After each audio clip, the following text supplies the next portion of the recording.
आप सबका एक बार फिर से स्वागत है हमारे आज के इस reality show know your nature में। इसी के साथ हम स्वागत करना चाहते हैं हमारे को एंकर चयनिका को। सो प्लीज वेलकम माय को anchor Chayanika.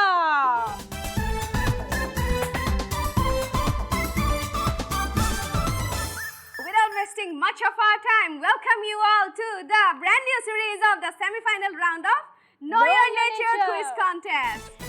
Viewers, let me introduce you our expert. We have with us Mrs. Kanta Agarwal. She herself is a poet. Apart from that, she is the Vice President of Marwari Hindi Pustakalay, Guwahati. बहुत स्वागत है ma'am. And next expert we have with us is Brahmananda Patiri. He is a forest officer and an environmentalist. बहुत स्वागत है sir. In the first round, we will present you a glimpse of a tribe dwelling in Arunachal Pradesh. But before that, let me introduce our guys. बिल्कुल। तो team F में हमारे साथ है हमारे सेमीफाइनल राउंड में Shivangi Sankarshan and Jinti Moni Kalita. Is Team I, Varseta Mishra and Nisit Saikia. Team B में हमारे साथ है Rishad Haleem Bora and Ragini Sharma.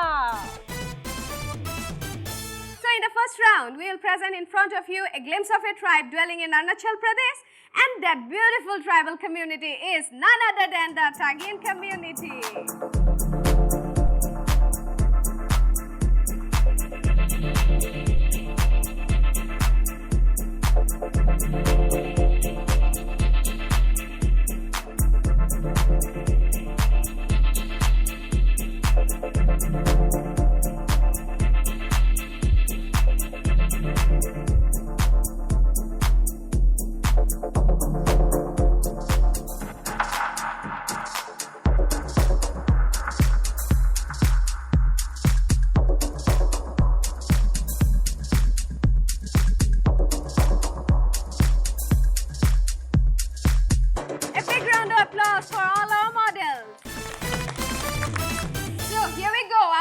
Question answer round शुरू किया जाए। पहला क्वेश्चन टीम एफ के लिए। टीम एफ के लिए हमारा पहला सवाल, सीडोनी क्या है? ऑप्शन ए तागिन उत्सव, ऑप्शन बी आहार, ऑप्शन सी घर। ऑप्शन ए तागिन उत्सव। Correct answer. नींबू सामान कौन है? ऑप्शन ए योद्धा, ऑप्शन बी पुरोहित, ऑप्शन सी मछली। ऑप्शन बी पुरोहित। पुरोहित करेक्ट आंसर। डोनी पोलोवत के साथ किस धर्म का मेल है? ऑप्शन ए बौद्ध, option B Hindu, option C Hemphung Murang. Option C Hemphung Murang. Correct answer. Next moving on to team I. खुजली की बीमारी को दूर करने के लिए इस्तेमाल किया जाने वाले पत्ता का नाम क्या है? ऑप्शन ए कोक्शा, ऑप्शन बी रुचि, ऑप्शन सी कहे किसी। ऑप्शन सी कहन किसी। Correct answer. जेल क्या है? ऑप्शन ए बाघ, ऑप्शन बी मिथुन, ऑप्शन सी कुत्ता। ऑप्शन बी मिथुन। मिथुन confirm? Yes. Okay then correct answer. Hemphung Murang किस जाति के धर्म है? Option A Karbi, option B Monpa, option C Kokborok. Kokborok. Option A Karbi. Karbi correct answer. Next moving on to next team team D. किस जिले में तागिन लोग अधिक रहते हैं? Option A upper Subansiri, option B Dibang, option C Tawang. Upper Subansiri. Correct answer. पृथ्वी और सूरज की पूजा किस उत्सव में की जाती है? ऑप्शन ए पताप, ऑप्शन बी सीदोनी, ऑप्शन सी लोचार। सीदोनी। सीदोनी करेक्ट आंसर। मेलो और सिदी क्या है? ऑप्शन ए आकाश और धरती, ऑप्शन बी चंद और सितारे, ऑप्शन सी नदी और मछली। आकाश और धरती। Correct answer. So here we end our first round. So viewers, it's time for us to know the scores of first round. So scores बता देते हैं। टीम एफ को मिले हैं फर्स्ट राउंड में 10 पॉइंट। टीम आई को मिले हैं पूरे 10 के 10 ही पॉइंट।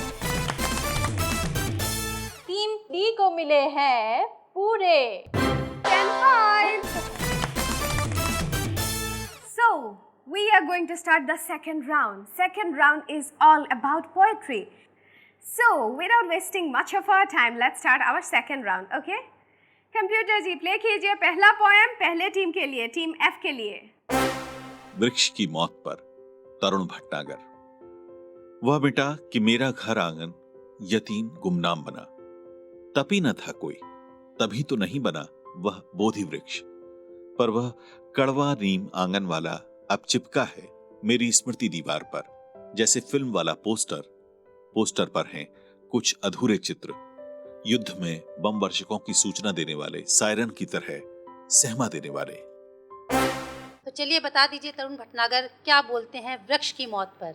इस कविता में कवि ने मानव और पेड़ के बीच के प्यार और वृक्षों के महत्व को बड़े ही सरलता से दर्शाया है। जिस प्रकार हमारे परिवार में किसी बड़े के निधन होने के बाद पूरा परिवार अनाथ सा महसूस करने लगता है, उसी प्रकार कवि के आंगन में एक पेड़ के निधन होने के बाद कवि को अनाथ सा महसूस होने लगा, गुमनाम सा महसूस होने लगा। कवि ने कहा है कि उस पेड़ के नीचे बैठकर किसी ने तप नहीं किया और इसीलिए उसे बौद्धिक वृक्ष जैसा महत्व नहीं मिल सका। कवि ने यह भी कहा है कि जैसे एक पोस्टर जो चिपका हुआ है उसे निकालने के बाद थोड़ा थोड़ा रह जाता है, वैसे ही उनके मन में भी एक ऐसा चित्र है, कुछ ऐसे चित्र है जो उनके मन में रह जाए हैं। उनमें से ही एक ऐसा चित्र है जो नीम के वृक्ष की है और एक निम्बोरी जो उन्होंने खाई थी अपने बचपन में उसी नीम के वृक्ष से। और इसमें से ही एक बहुत भयानक सा भी दृश्य है, वह है एक बम वर्षकों वाले मैदान का, एक जंग की मैदान का, जहाँ बम वर्ष हो रही है और वहाँ सभी कुछ नष्ट हो चुके हैं। जिस प्रकार बम वर्षक होने से आसपास में थोड़ा भी जीवन नहीं बचता, उसी प्रकार एक पेड़ के निधन, एक पेड़ मर जाने से उसके ऊपर बसने वाली चिड़िया, उसके सामने और उसके आसपास रहने वाली पेड़ पौधे सब लोग मर जाते हैं। चलिए बहुत अच्छा, अगली कविता के लिए। So moving on to next team, team I। Computer ji play कीजिए अगला कविता टीम आई के लिए। वृक्ष और मनुष्य, कविता गौड़। मनुष्य कभी वृक्ष नहीं बन सकता, क्योंकि अपना सब कुछ मनुष्यों के लिए अर्पण करने वाले वृक्ष को भी मनुष्य नहीं बख्शता, काट डालता है, क्योंकि वह जलता है वृक्ष की नम्रता से, वृक्ष की कर्तव्य निष्ठा से। मनुष्य कभी वृक्ष नहीं बन सकता। तो कविता गौड़ क्या कहती है वृक्ष और मनुष्य के लिए? इस कविता में कवि ने वृक्षों की सहनशीलता, परोपकार, कर्तव्यनिष्ठा आदि जैसे गुणों की तुलना मनुष्यों के व्यवहारों से की है। कवि कहते हैं कि वृक्ष अपना सब कुछ, अपने फल, फूल, शाखाएं अर्थात अपना सब कुछ मनुष्यों के लिए अर्पित कर देता है, परंतु हम मनुष्य क्या करते हैं? हम उन्हें बड़ी ही बेरहमी से काट देते हैं। कवि यह हमें संदेश देते हैं कि मनुष्य कभी भी वृक्षों के समान परोपकारी और सहनशील नहीं बन सकता, अर्थात हम मनुष्य कभी भी वृक्ष नहीं बन सकते। चलिए बहुत सुंदर व्याख्या की आपने। मनुष्य को भगवान ने दो चीज़ें अधिक दी है और वृक्ष को शायद कम। विवेक और बुद्धि मनुष्य को दी है, परंतु वो सर्वश्रेष्ठ कहलाने के लायक नहीं रह गया अब। ठीक है। So moving on to next team, team D। Are you ready? Computer ji play कीजिए टीम डी के लिए अगला कविता। उपवन, भारत भूषण अग्रवाल। आज सवेरे जब बसंत आया उपवन में चुपके चुपके, कानों ही कानों में मैंने उससे पूछा, मित्र पा गए तुम तो इतने यौवन का उल्लास दोबारा, गमक उठे फिर प्राण तुम्हारे, फूलों सा मन फिर मुस्काया, पर साथी क्या दोगे मुझको? मेरा यौवन मुझे दोबारा न मिल सकेगा। सरसों की उंगलियां हिलाकर संकेतों में वह यूं बोला, मेरे भाई व्यर्थ प्रकृति के नियमों की यूं दो न दुहाई, होड़ न बांधो तुम मुझसे, जब मेरे जीवन का पहला पहर झुलसता था लपटों में, तुम बैठे थे बंद उशीर पटों से घिरकर। आप सारांश बोल दीजिए इस कविता का।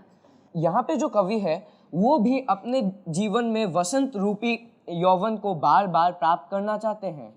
जो प्रकृति होती है उसमें यौवन बार बार इसलिए आता है क्योंकि जो ऋतु चक्र है वो बार बार इर्द गिर्द घूमता रहता है पूरी साल, और एक साल में एक बार बार यौवन आता रहता है। अगर हम इस कविता को देखें तो अंतिम पंक्तियों में जो है प्रकृति भी सरसों की उंगलियां हिलाकर कहती है। यहाँ पे सरसों की उंगलियां हिलाकर इसलिए कहती है क्योंकि जो वसंत ऋतु है उसमें सरसों का आगमन होता है, सरसों के फूलों का। तो वो कहती है कि जब पतझड़ का मौसम चल रहा था, जब उसके प्रकृति में कठिनाई का मौसम चल रहा था, तब वही मनुष्य अपने उशीर पर पटों से लिपट कर बैठा था। तो इस कविता से हम अगर भावार्थ निकालें तो एक चीज़ हम समझ सकते हैं, जिस प्रकार प्रकृति अलग अलग ऋतुओं से झगड़ कर, उनसे भिड़ कर अंत में जाके वसंत की प्राप्ति, यौवन, उल्लास की प्राप्ति करती है, वैसे ही मनुष्य जीवन में अगर हम कठिनाइयों का सामना करें तभी हम उल्लास अथवा वसंत रूपी सुख का प्राप्ति कर सकते हैं। अच्छा, अच्छी व्याख्या की आपने। यह कविता एक वार्तालाप है, किस किस के बीच में? जो कवि है उपवन और कवि के बीच में। उपवन यानी प्रकृति। मनुष्य को यौवन दोबारा क्यों नहीं मिल सकता? एकदम संक्षिप्त में आप उत्तर दीजिएगा। जवानी एक मनुष्य जीवन का दौर है जो एक ही बार प्राप्त हुआ सकता है, और वो एक ऋतु चक्र जैसे नहीं है, इसलिए वो बार बार नहीं आ सकता है। ठीक, चलिए। Now, here we have ended the second round. So, viewers, it's time for us to know the scores of second round. So, team F को मिले हैं। रुको। नहीं, मैं ऐसे भी नहीं बताने वाली थी। ओके, बताऊंगी, इतना जल्दी क्यों है? पहले खेल लेते हैं थर्ड राउंड खेल लेते हैं। नहीं, हाँ। ओके, एक लकी नंबर खुद के लिए चूज करके रखो। चूज कर लिया? टीम एफ शुरू करते हैं। 50। कंप्यूटर जी प्ले कीजिए टीम एफ के लिए। Let me tell you, if this number 50 is lucky for you, then you will get that special power. That means if number 50 displays in the heaven side, then you will get a special power to select a topic by your own. But if that number 50 displays in the hell, then you will be not left with that power. Our expert will get that power and expert will give you a topic. लेकिन अगर आपका number hello और haven पे भी नहीं आया तो आपके टेबल पर रखे हुए 5 टॉपिक्स में से एक टॉपिक सिलेक्ट करना होगा। So number 50, इतना दूर आके नंबर 50 चूज कर लिया, वो तुम्हारा लक खोल भी सकता है। पहला number 24। Okay, 33. Next is number 12. You have selected number 50, right? अब हेल पर देखते हैं कहीं वहाँ तो नहीं। आ गया तो Okay, 46. तो सिलेक्ट करो उनमें से एक टॉपिक।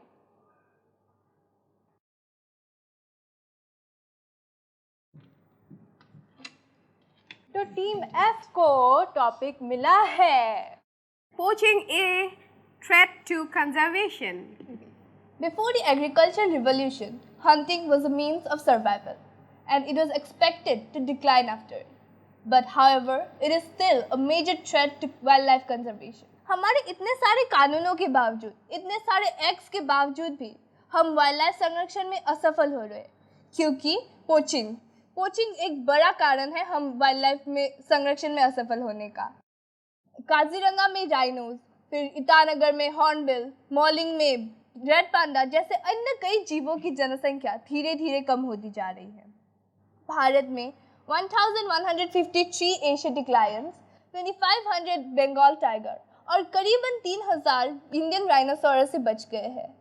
इससे पहले कि यह संख्या और कम होती जाए, हमें इस समस्या को देखना पड़ेगा, हमें पोचिंग को रोकना पड़ेगा और इसके लिए हमें वाइल्ड लाइफ प्रोटेक्शन एक्ट 1972 के जैसे और कई सारे कानून बनाने पड़ेंगे। If you are a forest officer in Kaziranga, what step will taken by you to stop this?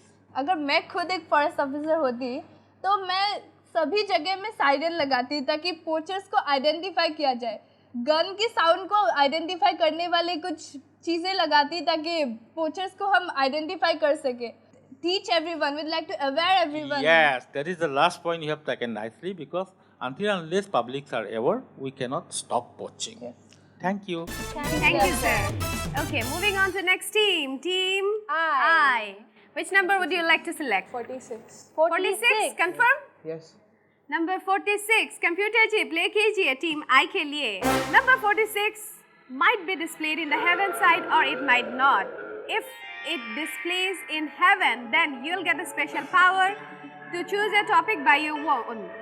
any topic you can choose. But if that number 46 is displayed in the hell, then you will be not left with that power, and that power will be directly transferred to our expert. 3 number अभी haven पर आने वाले हैं. This is the semi-final round. 2 seats are already filled, so only left with 1 seat in final. So Pehla. number 46 is 44. is not displayed in the heaven. Okay. 6. 44, 26 and 15. No number 46. Next is number 5. Okay. You are left with the last option, and the last option is that you have to select one card among that 5 cards.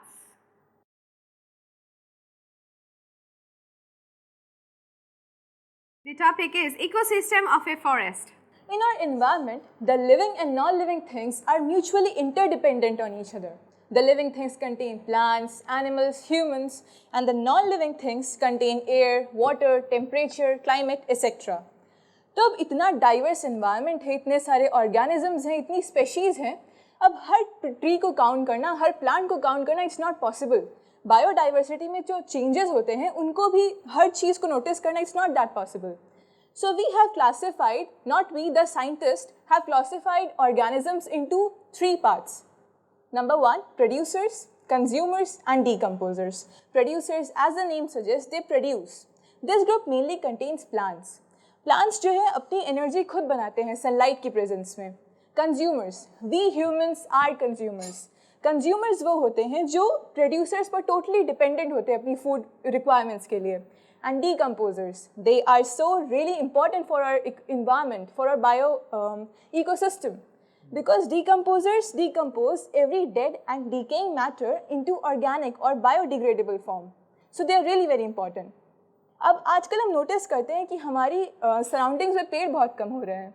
सो उसके causes भी बहुत सारे हैं, क्योंकि हमें अपनी needs इतनी सारी हो गई हैं कि हम पेड़ों को लगातार काटते जा रहे हैं. तो उसके कंजर्वेशंस क्या हो सकते हैं? तो उसके कंजर्वेशंस हो सकते हैं कि हम नेशनल पार्क्स और वाइल्ड लाइफ सेंचुरीज सेटअप करें और कैंपेन्स सेटअप करें क्योंकि हम लोगों को उससे अवेयर कर सकते हैं.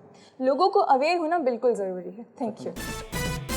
Next, moving on to the last team. Which number? Team D. 1. 1. Okay. Computer ji play कीजिए team D के लिए. 3 numbers will be displayed in the heaven side. If number 1 is displayed in heaven, then you will get a special power to select a topic by your own. But if that number 1 comes in the hell side, then our expert will give you a topic. But if number 1 is not displayed in the heaven side nor in the hell side, then the last option is that 5 cards placed in front of you, you have to select any one card. This is the last round, last game with number 1. We are moving forward. 3 number अभी haven पर आने वाले हैं और 1 number hello पर. पहला number haven पर 38. 28. 18. Next देखते हैं हेल में क्या आता है. 7. Okay, मुझे डर लग रहा है अभी, क्योंकि only 1 seat is available to get into the finals. Rishabh Halim Bora. Okay, team He D has को. selected the topic, and the topic is local hunting practice and wildlife conservation in Arunachal Pradesh. Nowadays, national parks, wildlife sanctuaries, and even biosphere reserves aren't enough to save our wildlife species. One thing is, in Arunachal Pradesh, the species which are severely hunted are being hunted from since some previous years include the leopard, deer, which is commonly hunted, the tigers, and even the hornbill bird, which was very famous at one time. I would like to talk about the hornbill bird for once. The hornbill bird, the people discovered earlier that the hornbill bird is a medicinal bird and it has very high medicinal values. From that time, people just started hunting it, and then it is now in the endangered species and is about to extinct. Now, I would like to tell two main factors affecting this hunting. One is poverty and the other is many of the people haven't seen modernization. For poverty, if you don't have anything to eat, what will you do? So, and the other fact is modernization. In modernization, it doesn't mean that we bring modernization by building dams, buildings, canals, etc. But modernization is the eternal love of human beings to their ecosystem and the process of using every resource in a sustainable way. Thank you. Thank you. Thank you, sir. Okay, it's time for us to know the scores of third round. Oh, but second round के तो score मैंने बोले ही नहीं ना? हाँ, पहले second के बोल देते हैं या third के या finals के ही बोल देते हैं? फाइनल्स के ही बोल देते हैं ना? Okay, एक ही झटके में काम खत्म। मैं बताने जा रही हूँ आज के विनर के नाम। तो आज के विनर है टीम F, नहीं, टीम I, नहीं, टीम D, नहीं। पहले स्कोर्स तो जान लो, उसके बाद डिसाइड कर लेना कौन विनर है। Team D have secured 56 points. The second highest score have been secured by, no, let me tell the winners, and the winner is Team F! Team F! Oh my God! With 60 points! Shivangi Sankarshan and Jinti Moni Kolita. They have made the entry to the finals. So, Team I को मिले थे 59 points. Viewers, it's time for us to wrap the show. So, फिर मिलेंगे हमारे final round में। तब तक के लिए आप सभी का बहुत बहुत आभार, बहुत बहुत धन्यवाद। फिर मिलेंगे अगली कड़ी में, तब तक के लिए अलविदा।